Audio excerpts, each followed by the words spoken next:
நம்ம pelvic floor மசிலையும் strengthen பண்ணணும். சேதுபந்தாசன பயிற்சி, பட்டர்ஃப்ளை ஆசனம், இன்னும் சில ஆசனங்கள்லாம் இருக்கு. இந்த ஆசன பயிற்சிகள்லாம் நம்ம பண்ணணும்.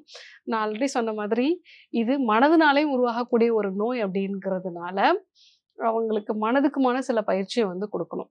இது ஏன் மெனோபாஸ் காலகட்டத்தில அதிகமா வருது அப்படின்னா, யூசுவலா அந்த பிளாடரோட நெக்ல வந்து ஒரு சில வகையான கொலாஜன் வந்து இருக்கும். இந்த கொலாஜன் நம்ம ஸ்கின்ல இருக்கிறது ஒரு டைப் ஆஃப் கொலாஜன். அதே மாரி நம்மளுடைய இந்த பிளாடர் நெக்ல இருக்கிறது ஒரு டைப் ஆஃப் கொலாஜன். கொஞ்சம் ஏஜ் ஆக ஆக ஆக இந்த கொலாஜனோட அளவு வந்து குறைய ஆரம்பிக்கும். ஸோ அதனாலயும் இவங்களுக்கு இந்த பிரச்சனை வரும். அப்போ நல்ல பயறு வகைகள் இருக்கக்கூடிய உணவுப் பொருட்கள் நம்ம எடுத்துக்கலாம். நெல்லிக்காய் வந்து எடுத்துக்கலாம். வைட்டமின் சி சத்து இருக்கக்கூடிய உணவுப் பொருட்கள்லாம் வந்து நம்ம இந்த பயறு வகைகள், கொலாஜன் சத்து இருக்கக்கூடிய உணவுப் பொருட்களோட வைட்டமின் சி சேர்ந்த உணவுப் பொருட்களும் வந்து எடுத்துக்கலாம். ஸோ இன்னைக்கெல்லாம் கொலாஜனுக்கு வந்து நெறைய ரெசிபீஸ் எல்லாம் வந்து நீங்க ஆமா. பார்க்கலாம்.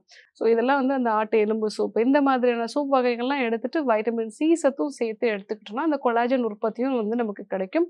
அது கூட கீகல் எக்சர்சைஸும் வந்து நம்ம பண்ணணும். பெல்விக் ஃப்ளோர் ஸ்ட்ரெங்தனிங் எக்சர்சைஸும் பண்ணாங்க அப்படின்னா, இந்த பிரச்சனைய சரி செய்ய முடியும்.